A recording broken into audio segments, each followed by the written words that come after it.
ئەم جیهانە بژی دڵ و دەرۆنی بەدیمەنی چیا و کوێستانەکان دەکرێتەوە بۆ ژمارەیە لە کۆردی دانیشتووی وڵاتی نەرویج سەردانی کوێستانەکانی ئەم وڵاتەیان کردووە. هاونیشتیمانیەک بە ناوی هیوا محەممەدی کە ماوەیەکی زۆرە لە وڵاتی نەرویج دەژی ڤیدیۆیەکی بۆ ڕووداوی تۆ ناردووە کە تێدا چۆتە شاخەکانی ئۆرداڵە لە نەرویج لەگەڵ خێزانەکەی گەشتێکان بۆ ئەم ناوچەیە ئەنجام داوە. چونەتە نێو بەفر کە هێشتا لە کوێستانەکان بەفرماوە.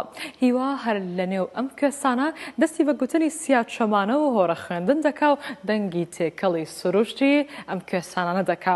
نەرویج هەچێکە لە وڵاتە ئەوروپیە سکاندنافیەکان کە دەکەوێتە باکووری کیشوەرەکەوە. نەرویج سنووری هەیە لەگەڵ هەریەک لە سوید، فینلاند، ڕووسیا، هەروەها سنووری دەریایشی لەگەڵ هەرێک لە وڵاتانی دانیمارک و بەریتانیادا هەیە. نەرویج بۆ باشترین وڵات دادەنرێ لە بژێوی ژیاندا. لەگەڵ ئێمە بینەری ڤیدیۆکەش بن.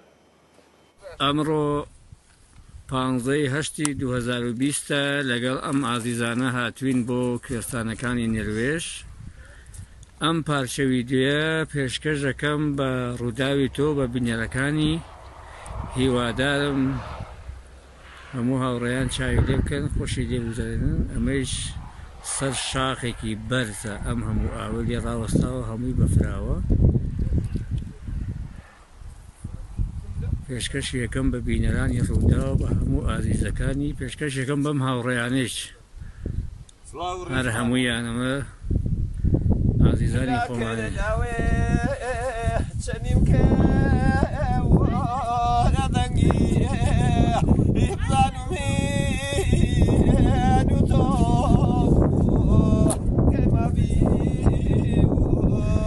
جنگی توانە جەگمە بیێ لە دڵگیرانی و جاری بێ پەرزی